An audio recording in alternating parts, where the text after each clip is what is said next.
was clear. If I had more resources to give, I would have given it to the people as much as we can, but we hadn't that kind of a comfort. We didn't have it then, we don't have it yet. We soon can hope to have it. And also the fact that even during the pandemic, the small amounts that we gave to some people only, not to very many, were partly also kept aside, and I don't blame anybody for it, kept aside, saved for probably rainy days, because the uncertainty is such.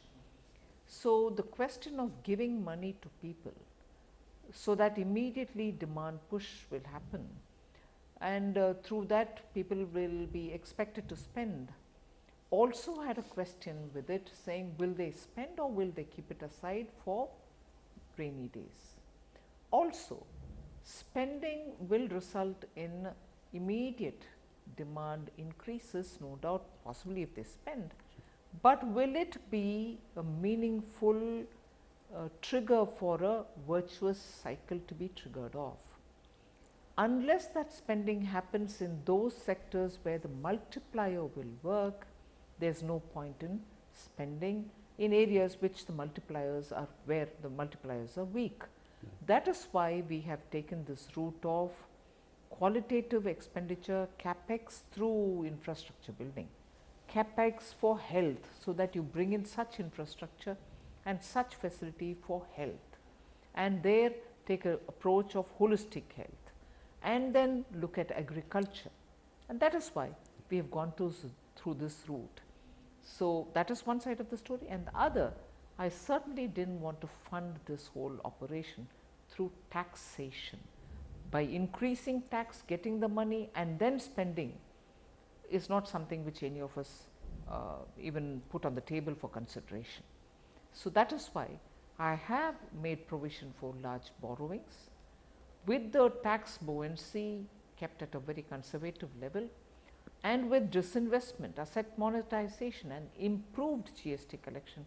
I hope we will be looking at better ways of handling our finances. In many ways, the economic survey was a harbinger of things to come. Your government is finally now going for aggressive growth without so much worrying about what the fiscal hawks would say. For a government which has been fiscally prudent and conservative, do you think this is some kind of a U-turn or a turning point in the way you look at the future? No, I don't, because it is one thing to be conservative and fiscally prudent, and at normal times. Even now, if you notice, when people kept telling, oh, print money, you spend, you have to spend, and I also made a conscious statement that if I don't spend now, I will only be postponing the growth, and I have to spend. That is clearly a conscious statement that I made. So, given the situation that we are in, the stimulus was absolutely necessary. Quality expenditure is what we were looking for, and that is why when we have decided and when we have taken a call, I am sure that because of the way in which we have designed it, and also monitoring the qualitative expenditure that we are planning, it will definitely give us that required multiplier for the economy. And once the economy is into that virtuous cycle, income generation, revenue generation, and all of that will fall in place. So your fiscal prudence is still intact, and that is why I have given you a glide path. Right. Because I am confident that this year I might have gone that far, but I can rein that back in. But 4.5% in 25-26, given that we were hovering between 3 and 3.5 in the last couple of years, before the pandemic. That's true, but the pandemic and its impact is something which we will have to keep in mind for the duration it is going to take for it to come back to that kind of a buoyancy, for that level of growth.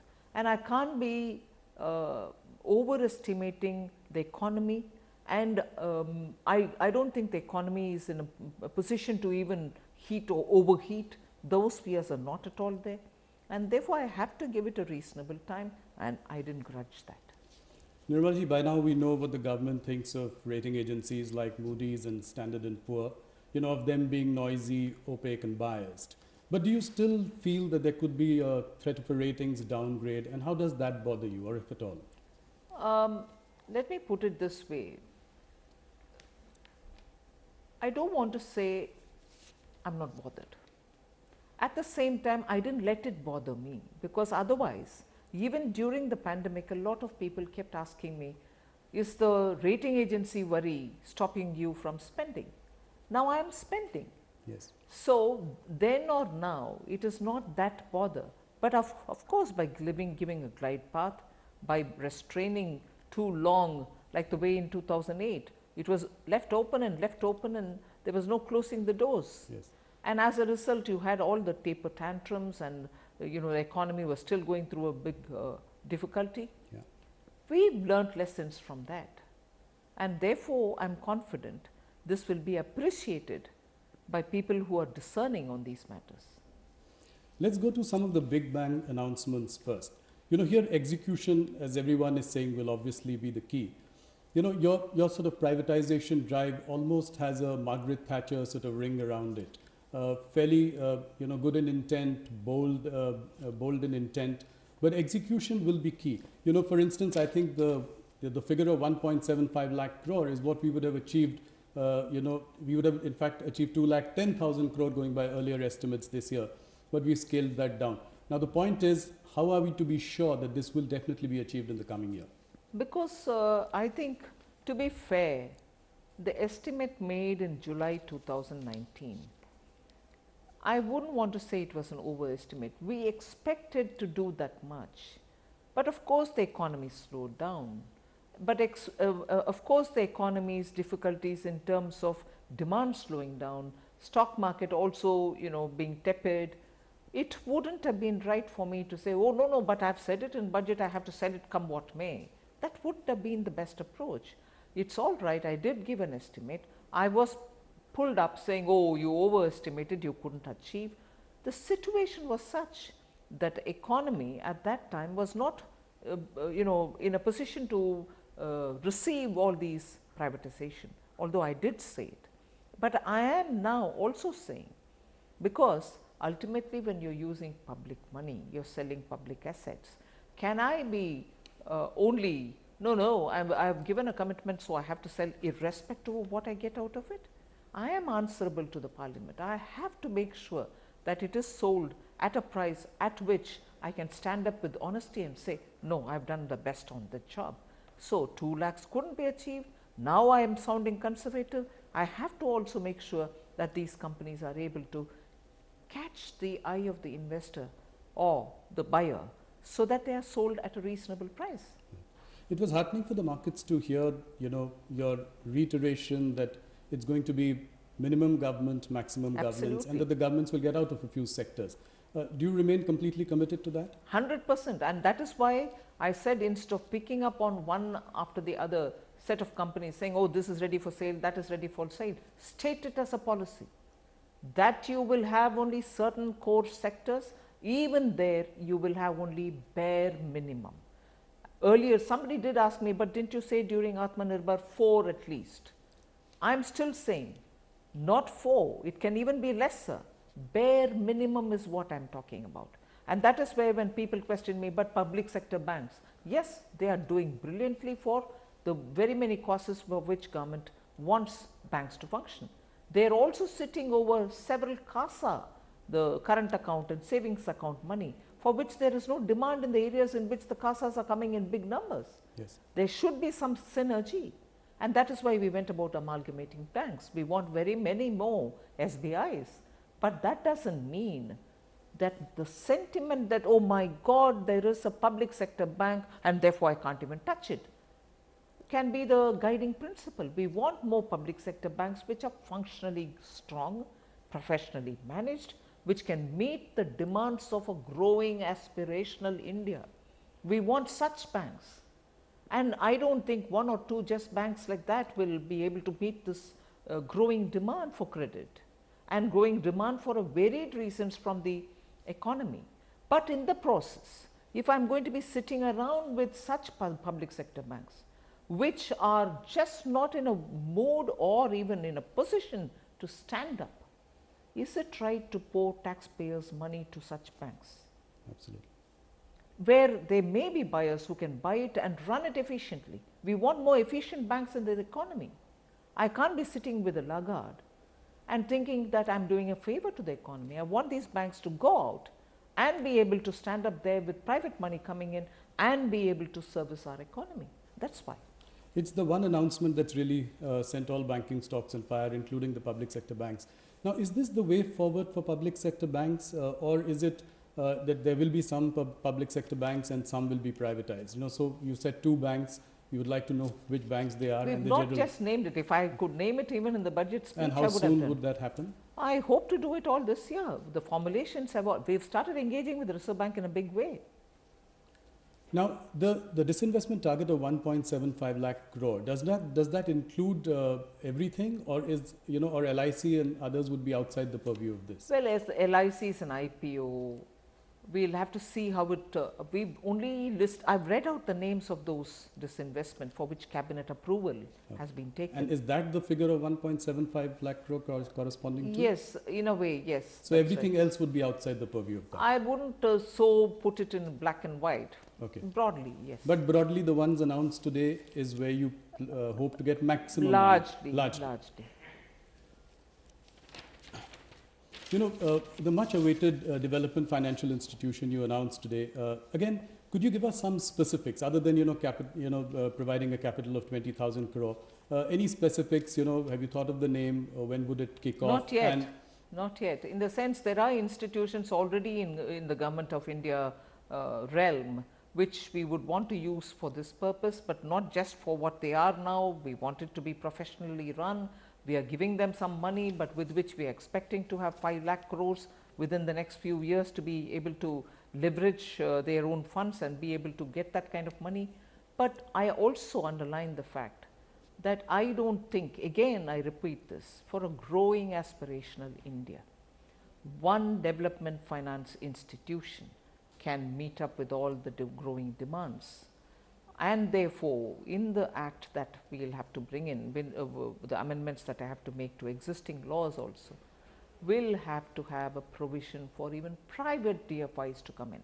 That's interesting. With that, I want private DFI, government funded DFI, all to compete. There's so much demand for development financing. I don't think it will be just one government institution to be able to match up with the demand. I am going to create space through law for even private institutions to come and do their own. Indian economy needs it all. Yes, that's a big story. We'll move on to the asset reconstruction and management company that you have announced today. It's a path-breaking development. Can you tell us a little more about this bad bank, and will private sector also play a role here?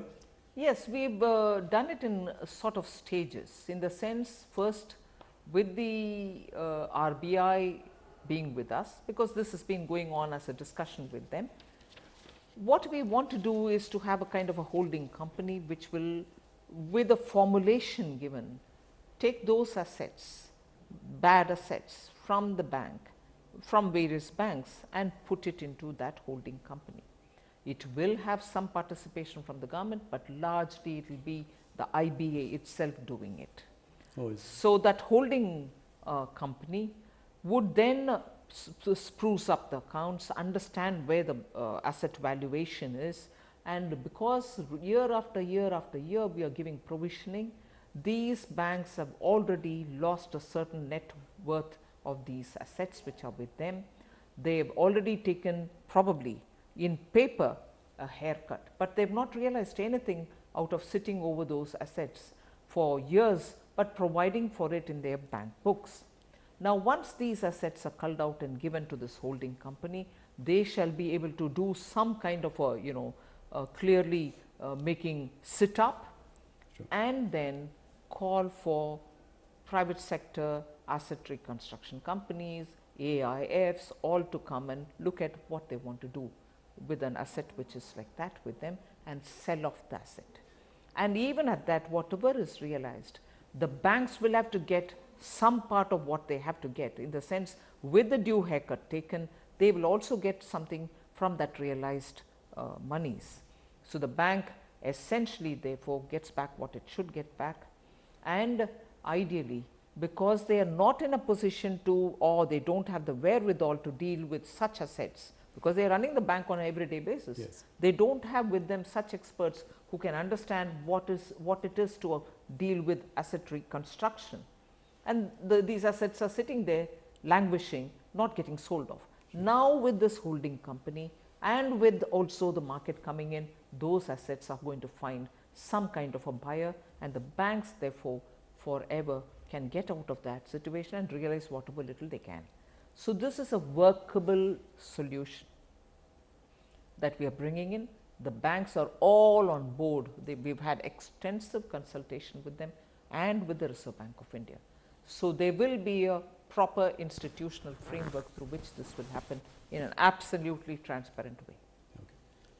You are expecting tax revenues to grow by 15% to 15.45 lakh crore. For this to happen, the Indian companies will have to grow at the same pace as they were, perhaps much more than they were pre-pandemic. Are you confident of that? Do you think that we have turned around? I think the Indian industry has also slowly revealed that the corporate tax rate cuts have also helped them, although it happened pre-pandemic. Yes.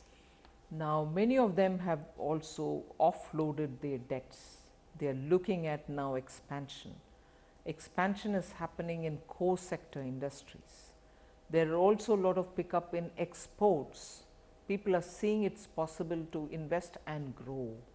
Yes. So I guess the private sector's spirit to come and invest and start widening their domain, together with also raising funds. For instance, we are working on the listing, the Morgan Stanley index, on which the ministry has worked now for some time, and I expect some kind of a resolution this summer.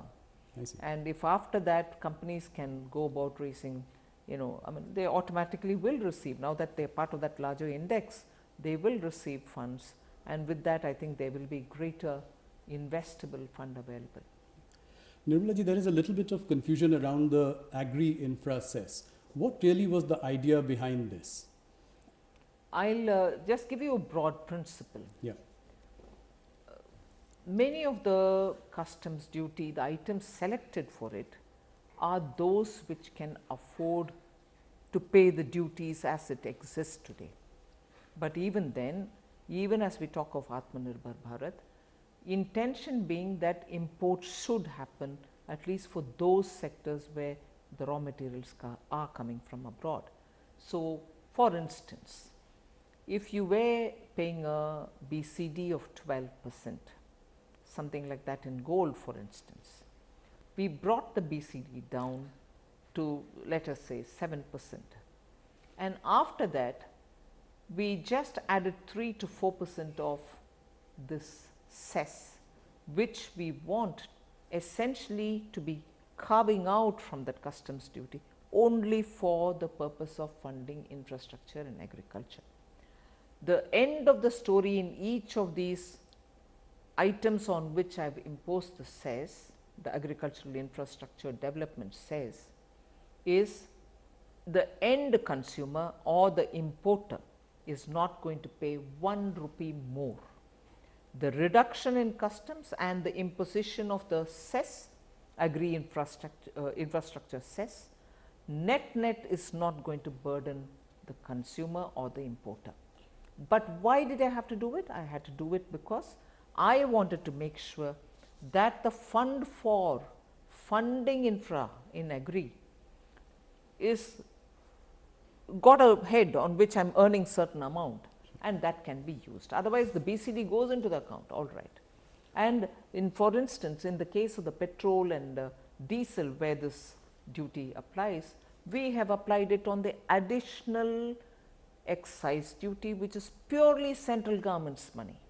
It's not that excise which goes into devolution, center has a component, state has a component. So the states will not get shortchanged in this? No, first of all, the money that I am collecting through this cess for agri infrastructure is also going to have to be given to the states for building their own infrastructure. but at least I am apportioning it for a particular capital expenditure. In the case of petroleum and diesel, the center as it is was collecting only fixed amounts. It is the states which are collecting ad valorem on the basic rate. Yes. So, the amount that I am getting as a fixed amount is on the additional surcharge, additional excise duty, which is purely a central government's money. Okay. You've also increased custom duties on some key items, and you've said that 400 customs exemptions will be reviewed. Is it aimed at reducing our dependence on imports from China? No, not necessarily. I have looked at 400 notifications, for instance, which were issued in 92, 93, 95, some even probably just earlier than that, and which have just remained there. So, in the process of looking at all these notifications, we realized many of them are just there, continuing to be there, and even if the need is no longer felt, but are there. So, I said this is no way of running the ministry, let us please look at it. And in fact, last time you would remember, I had asked for public opinion through crowdsourcing to tell me what reforms can be done in customs. Right. A lot of people gave me inputs also. So, in that context, I said please pick up all these, put it to discussion, let stakeholders come and tell us, and that is why I have bought time till end August, saying all of the comments are welcome on these. Do you want this to continue even though it has been there since, let us say, 93, 94, 95? Yes. If it is got to be, all right, we will do it, but that will be effective from 1st October. Okay. But I have also brought this, therefore, I do not, in order that we do not repeat the same error, any notification from now will automatically expire after 2 years, unless in the meanwhile people have asked for renewing it, we will renew it. From March, after the time of that notification expires, the March after that, it will disappear. Otherwise, we are just sitting with all these ancient papers, all of which are effective in the ground. Somebody can somewhere use his discretion and say, but sorry, this is the notification. It leads to a lot of discretion. Yeah. Today in your budget speech, I noticed that you made a strong point on MSP. You were very cogent, very articulate about how the government has only increased MSP on farm produce over the last few years. Manifold. And that's a point you made. Why do you think that farmers doubt the intent of this government? That is surprising to me, actually, because if our MSP performance is undoubtedly steadily going up from 2014 till today, to doubt the intent of the government, and that is where I feel I honestly want them to come on to the table, be at the table and talk it out with Narendra Singh Tomar, the minister, and specifically tell us where your grievances are.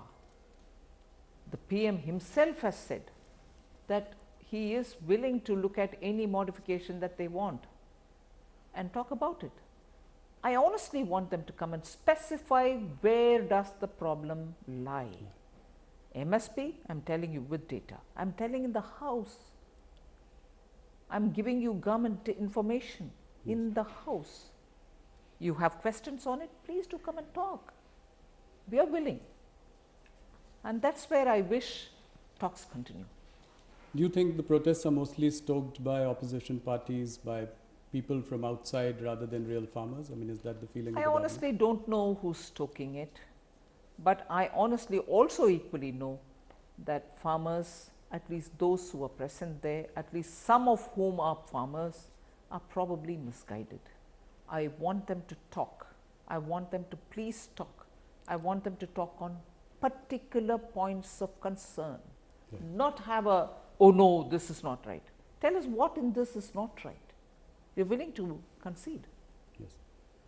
What makes you really lose sleep? What are the biggest risks in this budget that you would sort of worry about? I mean, is there anything that could go wrong in your assumptions that you would be cautious about?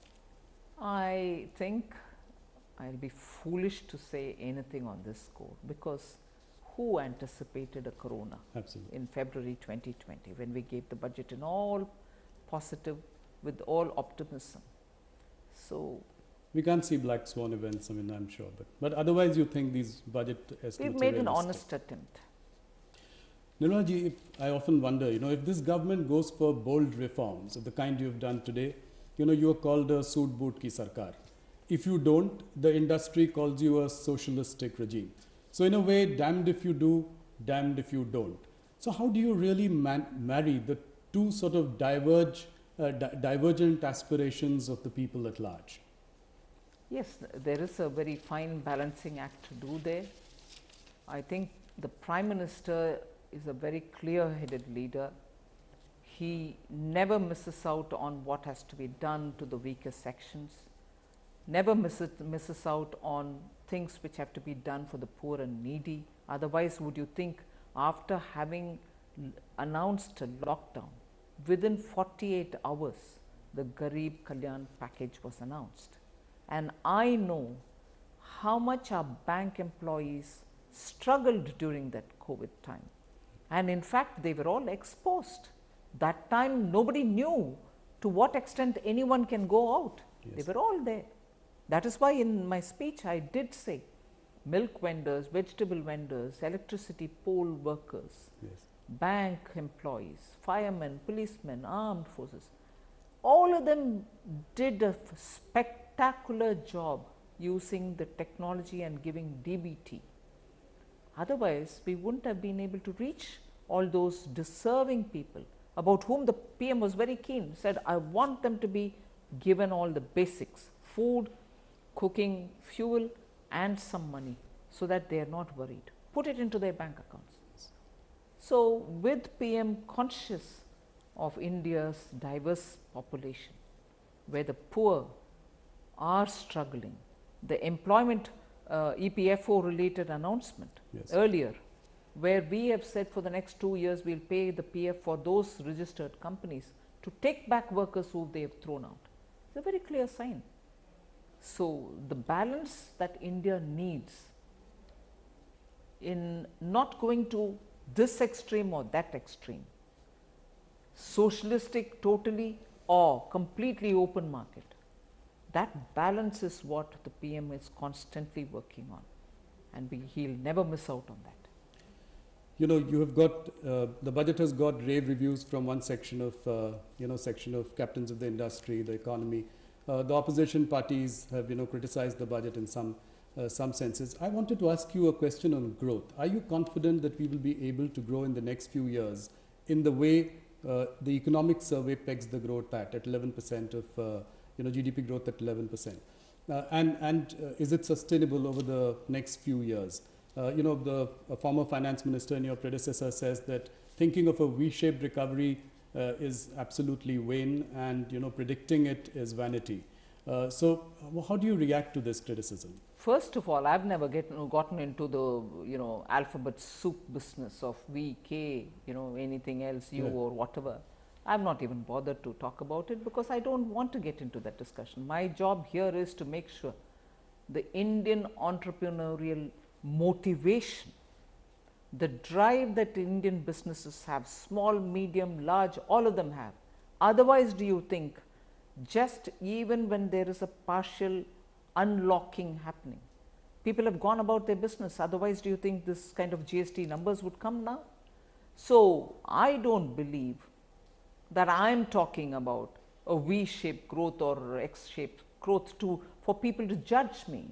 My business here, it is to take care that I facilitate the Indian entrepreneur, the Indian migrant worker, the Indian workers who want skill, the Indian businessmen who want to run their business and take care of their family. It's my business to help them. The economy will get triggered based on their hard work. I don't for a minute think it's me sitting in Delhi, North Block, to do it. So, let there not be any confusion about that.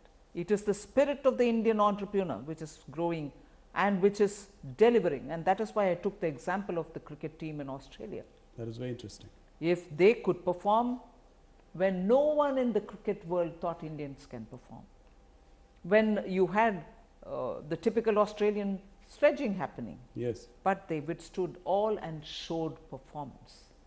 That's pure India, the Indian youth, which just want that little help from you and they'll do it all for themselves.